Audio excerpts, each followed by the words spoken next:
everybody, it's Miss Higby again, and thank you so much for joining me again for another story time. And we are reading Mr. Dog and the Rabbit's Habit by Ben Fogle.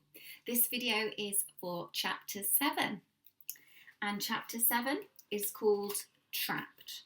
Now, we left the end of chapter 6 where Mr. Dog, Socks and the other bunnies they had managed to get under the big new fence, and they had come face to face with a cat. And it seemed to be that behind the big new fence was a historical site where they were digging up things in the ground. And then we just left the chapter. Somebody had just come out. So let's find out what happens. This chapter is called Trapped. "Hide!" hissed Mr. Dog. He snatched the bedraggled flip-flop from the water dish and carried her underneath the caravan, while Socks bounced over to join them with Shoe and Sneaker riding on his back. As soon as Mr. Dog disappeared from view beneath the caravan, a woman's legs appeared above, sticking out from below a dressing gown. "Kitty, oh you naughty girl!" Kitty seemed frozen with horror as the woman bustled over and scooped up the black cat.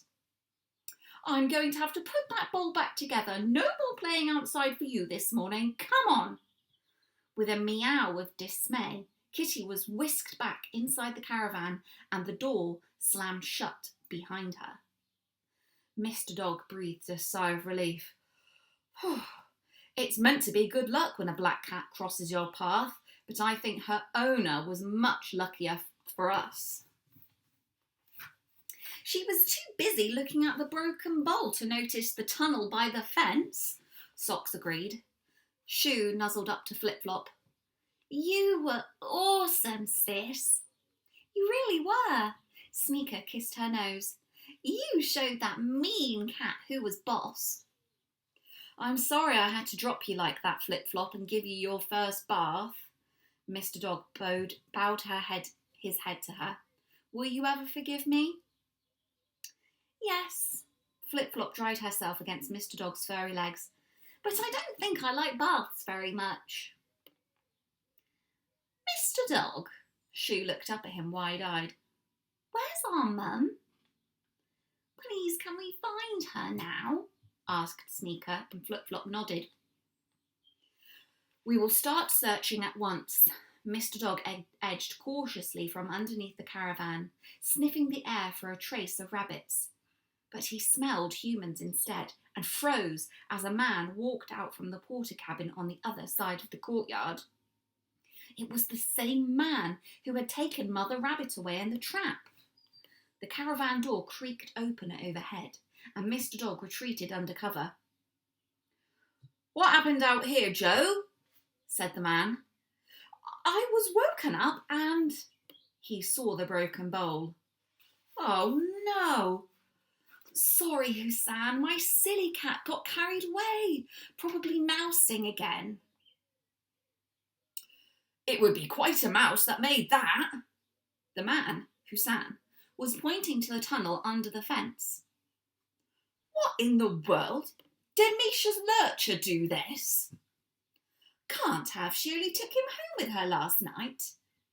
Now Joe, a slim lady with short brown hair, was bending over the hole. "From the way the earth's fallen, I'd say something has pushed its way through rather than dug its way out." "What a clever human," thought Mr. Dog approvingly. "It's too small for a person so we can rule out thieves or vandals." Hussan checked the racks. "Nothing's been taken?" "No, I don't think so." Joe paused. "Do you think rabbits could have done this?" And there's a picture there, almost forgot to show you then, of someone's shoes looking into the hole. So you've got Joe, who is the owner of Kitty, and then you've got Hussan, who's also working on the archaeological dig. I'm worried I've forgotten some other pictures now, but I don't think I have. "An army of intelligent rabbits, you mean?" Hussan grinned. "Wanting revenge on us for taking so many of them away?" "Don't," Joe said. "The ones we caught are the lucky ones. I can't bear to think of the exterminators coming next week to get rid of the rest. They may be pests, but it doesn't feel right. Sneaker, Shoe and Flip-Flop couldn't stifle their gasps, and Socks was so shocked his ears flew up in the air. Mr. Dog snuggled against all four of them. At least we're saving some of the little rascals, said Hussan. They'll have a lovely new life in the national park, safely away from the dig and the farmers' fields. National park? Shoe echoed. Flip-Flop's nose was quivering. Is that where Mum's gone? Will we ever see her again? Asked Sneaker. Mr. Dog nodded firmly, although Socks looked less certain. It'll be a useful life for them there too, Joe went on. That park authority is trying to preserve the grassland. Rabbits will eat the gorse and brambles, clearing the new turf for the low-growing plants that will attract the butterflies and insects and encourage all kinds of birds to nest there. I know, Joe, but we can't catch every single one by hand or lurcher or take them away, can we? Hussan put a hand on her shoulder. It just isn't practical. We had no idea that this dig would prove to be so important or so delicate. Rabbit habits have already made our jobs here 100 times harder. If they're allowed to go on burrowing... I know, said Joe sadly. I just wish we could give all the rabbits a happier life in that park. Perhaps we should put signs up, Hussan joked. Rabbit sanctuary this way. With some effort, he picked up a heavy crate from beside the rack of relics and placed it over the hole. There, that should keep whatever's out. That should keep out whatever's got in. Socks squeaked softly in dismay. Oh no, now we're trapped. Well, what if whatever's got in still here somewhere? Joe looked around worriedly. I'm going to keep Kitty safely locked up inside till we're sure. That's good news anyway, whispered Mr. Dog. Well, no need to wake the others yet. Hussan yawned and stretched as if he weren't quite awake himself. I'll have a look round, make sure nothing's been taken or damaged just in case. Splendid plan, my dear Hussan, breathed Mr. Dog as Joe clomped back inside her caravan. Now we can follow him for a guided tour of the dig. Really? Socks twitched his nose crossly, which only made him look more adorable. You want us to follow a known rabbit catcher out in the open with our only escape route blocked off? I'm not suggesting we dance a conga with him, Mr. Dog protested. We need to find 3 things. Firstly, poor Mother Rabbit. Secondly, a new way out of here. And thirdly, a way to save all the other rabbits before it's too late. His eyes were shining even in the shadows. And while Hussan is looking for us, he won't expect us to be following so closely behind him, will he? It sounds dangerous, said Shoe. Flip-Flop looked at the ground. But we've got to risk it. Mum would do anything for us and Socks, Sneaker agreed. We're a family. Yes, we are. Socks quickly washed himself so he didn't have to look at her. Of course we are. Let's get going, said Mr. Dog. He knew the little bunnies were hungry and exhausted and couldn't last much longer.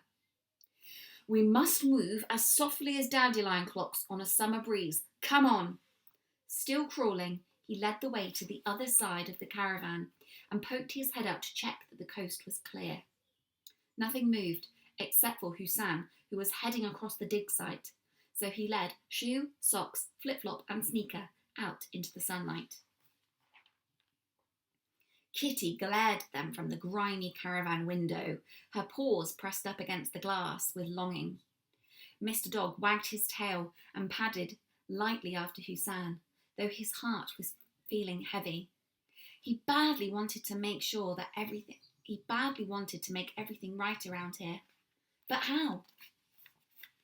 You've got a picture there of the bunnies and Mr. Dog about to follow Hussan around the dig. And that is the end of chapter 7.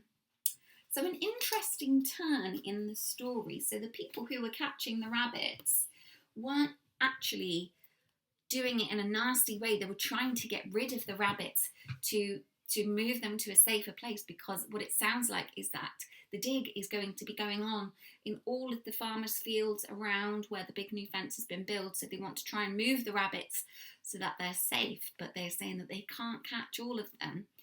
So Mr. Dog, Socks and the other bunnies, how are they going to get to safety? You'll have to come back tomorrow to listen to chapter 8, and I really look forward to seeing you then. Take care. Bye.